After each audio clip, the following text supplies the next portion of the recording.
Hi அனைவருக்கும் வணக்கம். இன்றைக்கி என்ன வீடியோனா, நம்ம வந்து ஜிஎஸ்டி இல்லாமல் மீஷோவில் மட்டும்தான் நம்ம வந்து என்ன பண்ண முடியும்னா, நம்ம ப்ராடக்ட்டை சேல் பண்ண முடியும். அதுவே வந்து இல்லைன்னா அதாவது ஜிஎஸ்டி இல்லைன்னா வேறு எந்த அமேசானோ, ஃப்ளிப்கார்ட்டோ எந்த பிளாட்ஃபார்ம்லேயும் நம்ம சேல் பண்ண முடியாது நம்ம ப்ராடக்ட்டை. இப்போ நம்ம என்ன பண்ணியிருப்போம், ஒரு ஆர்வ கோளாறுல ஐயோ நம்மளும் பிஸ்னஸ் பண்ணணும், கண்டிப்பாக நம்மளும் ஜெயிக்கணும், நம்மளால் முடியும் அப்படின்னுட்டு ஜிஎஸ்டி பற்றியும் தெரியாமல் என்னன்னு தெரியாமல் ஜிஎஸ்டி இல்லாமல் விற்கலாமே அப்படின்னுட்டு உள்ளே போயிருப்போம். போய் பார்த்தா தான் தெரியும் ஜிஎஸ்டி இல்லைன்னா என்ன பண்ண முடியாது, அதாவது இந்தியா முழுக்க நம்ம வந்து விற்க முடியாது. ஸோ அதுக்காக ஜிஎஸ்டி திரும்பவும் அப்ளை பண்ணுவோம். அப்ளை பண்ணிவிட்டு வந்துட்ட உடனே நம்ம எப்படி வந்து ஜிஎஸ்டியோட இந்த அக்கௌண்ட்டில் வந்து லிங்க் பண்ணுறது, நம்ம old account GST without GST account கூட எப்படி லிங்க் பண்ணுறது அப்படின்றத இந்த வீடியோவில் நான் சொல்கிறேங்க. அதாவது நானும் இந்த எக்ஸ்பீரியன்ஸ் தான் எனக்கும். ஃபஸ்ட்டு வந்து நான் தனித்தனி இதுக்குன்னு ஒரு வீடியோலாம் நான் க்ரியேட் பண்ணல. அதாவது ஜிஎஸ்டி இருந்தால் என்ன பெனிஃபிட், ஜிஎஸ்டி வித்தவுட் ஜிஎஸ்டியோடு நம்ம சேல் பண்ணால் என்ன பெனிஃபிட்டுன்றதை பார்க்கலாம். அதாவது நீங்கள் ஜிஎஸ்டியோட சேல் பண்ணுறீங்கன்னா நம்ம ஹோல் இந்தியா ஃபுல்லாக வந்து சேல் பண்ணலாங்க. அதே வித்தவுட் ஜிஎஸ்டியில் சேல் பண்ணுறீங்கன்னா, இப்போ நம்ம தமிழ்நாட்டில் இருக்கோன்னா தமிழ்நாட்டுக்குள்ளே மட்டும்தான் சேல் பண்ண முடியும். அதர் ஸ்டேட்டுக்கு நம்ம ப்ராடக்ட் வந்து போகாது.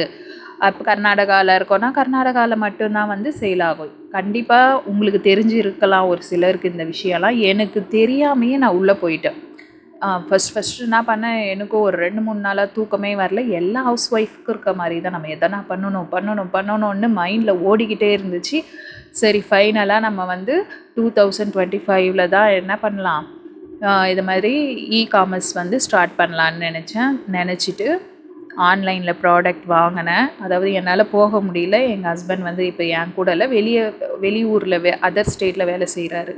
ஸோ நான் மட்டும் திங்க் பண்ணிவிட்டு ஆன்லைன்லே வந்துட்டு கொஞ்சம் நைட்டிஸ் வந்து வாங்கினேன். ஓகேங்களா, வாங்கிட்டு வித்தவுட் ஜிஎஸ்டிலே மீஷோவில் அப்ளை பண்ணிவிட்டு அதிலே வந்து லிஸ்டிங்லாம் பண்ண ஆரம்பிச்சிட்டேன். முடிச்சுட்டு எங்கள் அம்மா தமிழ்நாட்டில் இருக்காங்க, நான் கர்நாடகாவில் இருக்கேன். தமிழ்நாட்டில் இருக்கவங்களுக்கு என்ன பண்ணேன்னா ஷேர் பண்ணி விட்டேன். இப்போ தான் அவங்க சும்மா சரி ஒரு ப்ராடக்ட் நம்ம வாங்கலான்னுட்டு கிளிக் பண்ணுறாங்க, அவங்களுக்கு அன்சர்வீசபிள் காமிக்குது. அப்போ தான் எனக்கு தெரியும், ஓகே வித்தவுட் ஜிஎஸ்டி இல்லைன்னா அதர் ஸ்டேட்டுக்கு வந்து நம்மளால் சேல் பண்ண முடியாது அப்படின்றதே எனக்கு அப்போ தான் தெரியும். அப்படி இருந்தும் ஒரு 8 நைட்டி வந்து கர்நாடகாக்குள்ளேயே நான் வந்து சேல் பண்ணிட்டேன். நெக்ஸ்ட்டு வந்து என்னென்னா, இன்னும் அதே அதாவது ஹோல் இந்தியாவுக்கும் நம்ம வந்து சேல் பண்ணுற மாதிரி இருந்துச்சுன்னா கண்டிப்பாக நம்ம ப்ராடக்ட் வந்து இப்போ நல்லா ஓடி இருக்கும்னு எனக்கு திங்கிங் இருந்துச்சு. அதுக்கப்புறம் என்ன பண்ணேன், டக்குன்னு ஜிஎஸ்டி அப்ளை பண்ணேன். ஜிஎஸ்டியில் நிறைய சொதப்பல். ஈஸியாக இருக்குது யூடியூப்பில் பார்க்க, ஆனால் வந்து அதுலேயும் ரொம்ப கஷ்டம். என்னை வந்து நேராக வர சொல்லிட்டாங்க. ஜிஎஸ்டி அப்ளை பண்ணிட்ட பேர் 2 டைம் நான் நேராக போனேன். ஒன்று வந்து டிஸ்ட்ரிக்ட் லெவலில் இருக்கிற ஒரு ஜிஎஸ்டி சேவான் அப்படின்ற இடத்துக்கு போனேன். அடுத்து வந்து சென்டர் லெவலில் இருக்கிற இடத்துக்கு போனேன். போயிட்டு அதுக்கப்புறம் எனக்கு ஒரு 3 மந்த்து அதாவது நான் ப்ராடக்ட் வாங்கி 3 மந்த் ஆயிடுச்சு. ஒரு 1 மந்த்து ஆன்லைன்லேயே அப்ளை பண்ணி போயிடுச்சு. 1 மந்த்து வந்து இதுக்கு வந்து நேராக போயிட்டு அப்ளை பண்ணிட்டு வந்தேன். 3rd மந்த்து தான் வந்துச்சு ஜிஎஸ்டி. அதுக்குள்ளே ஒரு டயர்டாக ஆகிட்டேன்.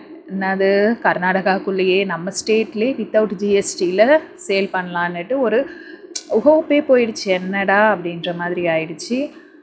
அதுக்கப்புறம் ஜிஎஸ்டி வந்த பேரும் அந்த ஃபஸ்ட்டு இருந்துச்சு பாருங்கள் ஒரு உத்வேகம், நம்ம விற்றுடணும், நம்ம நிறையா வந்து சேல் பண்ணணும், நம்மளால் முடியுன்ற அந்த ஹோப்பே போயிடுச்சு. இருந்தாலும் அப்புறம் ஜிஎஸ்டி கிடச்சிருச்சின்றதால ஃப்ளிப்கார்ட்டு, மீஷோ இதில் வந்து லிஸ்டிங் பண்ணேன். மீஷோவில் எப்படின்னா, நம்ம வந்து வித்தவுட் ஜிஎஸ்டியோட வச்சுருந்துருப்போம் இல்லைங்களா அக்கௌண்ட்டு, சேம் அக்கௌண்ட். அதுலேயும் நம்ம என்ன கொடுக்கணும், பேங்க் டீட்டெயில் கொடுக்கணும். அதுலேயும் வந்து ப்ரூஃப்லாம் கேட்குறாங்க, ஆதார் ஐடி இதெல்லாம் வந்து கேட்டாங்க தான். அதுலேயும் ஓப்பன் பண்ணிவிட்டு, இருந்தாலும் ஜிஎஸ்டி வந்துடுச்சே, இப்போ வந்து நம்ம இது கூட லிங்க் பண்ணிவிட்டு நம்ம ஃபுல் இந்தியா முழுக்க நம்ம ப்ராடக்டை வந்து சேல் பண்ணலாம் அப்படின்னு நினச்சிட்டு நானும் டிக்கெட் ரைஸ் பண்ணுறேன். ஏன்னா வந்து அதில் கஸ்டமர் கேர் வந்து நம்மளால் ஃபோனில் வந்து கனெக்ட் பண்ண முடியல. ஸோ நான் வந்து டிக்கெட் ரைஸ் பண்ணேன். டிக்கெட் ரைஸ் பண்ணும்போது அவங்க சொல்லிட்டாங்க, கண்டிப்பாக உங்களது வந்து இந்த அக்கௌண்ட்டை வந்து திரும்பவும் ஜிஎஸ்டிக்கு மாற்ற முடியாது. வித்தவுட் ஜிஎஸ்டி அக்கௌண்ட்டு ஜிஎஸ்டிக்கு மாற்ற முடியாது அப்படின்னு சொல்லிட்டாங்க. எனக்கு என்ன பண்ணுறதுன்னு தெரியல. ஸோ நான் என்ன பண்ணேன், அவங்க அதிலே வந்து மெசேஜ் வந்துருந்துச்சு, வேணா நீங்கள் இன்னொரு அக்கௌண்ட் க்ரியேட் பண்ணிக்கலான்னு. ஆனால் எனக்கு ஒரு டவுட், ஒரே ஆதார் கார்டு வச்சு 2 க்ரியேட் பண்ண முடியுமா? ஒரே நம்பர் வச்சு க்ரியேட் பண்ண முடியுமா? ஒரே இமெயில் ஐடி வச்சு க்ரியேட் பண்ண முடியுமான்னு அதுக்கப்புறம் நான் சரி இன்னொரு ஒரு வோடஃபோன் நம்பர் வாங்கினேன். ஓகேங்களா? அந்த வோடஃபோன் நம்பரை வச்சு இன்னொரு ஒரு அக்கௌண்ட் வந்து நான் க்ரியேட் பண்ணேன்.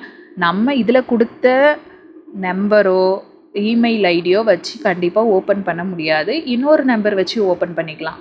ஓப்பன் பண்ணிட்டோடனே அதில் ஜிஎஸ்டி நம்பர் காமிக்குது இல்லைங்களா? எனக்கு கிடைச்ச ஜிஎஸ்டி நம்பர் போட்டு அது ஒரு அக்கௌண்ட்டாக இப்போ வந்து நான் ஓப்பன் பண்ணிவிட்டு அதில் தான் வந்துட்டு இப்போது ப்ராடக்ட் போட்டுட்டு இருக்கேன்.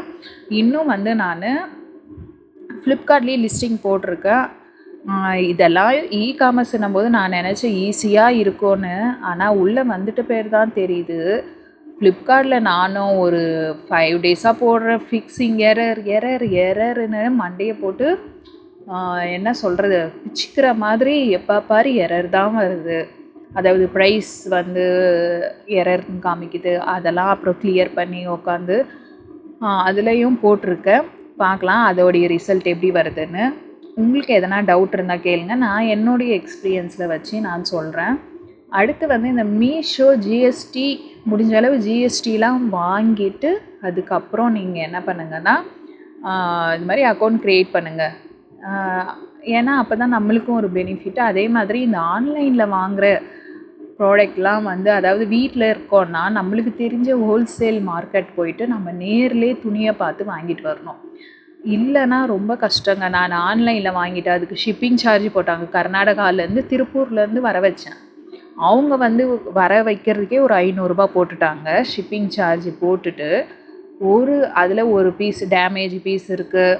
அது இல்லாமல் துணி நல்லா இல்லை. நம்ம நேரில் போனால் கையில் பிடிச்சி வாங்குவோம், துணியை பார்த்து அதெல்லாம் இருக்குது இல்லைங்களா? ஸோ முடிஞ்ச அளவு நீங்கள் ஆன்லைனில் எதையும் ஆர்டர் பண்ணாதீங்க. நம்ம அதாவது விற்கிறவங்களாக இருந்தால் நேரில் பார்த்து நம்ம விலை பேசிட்டு குவாலிட்டி பார்த்து வாங்கலாம். இது மாதிரி ஏமாந்துட்டு அப்புறம் இவ்வளோ நஷ்டமாயிடுச்சு அப்படின்னுட்டு புலம்ப வேண்டியதாக. நானும் இப்போ அப்படி தான் முழிச்சிட்ருக்கேன். சாரீஸ் ஆர்டர் பண்ணேன்.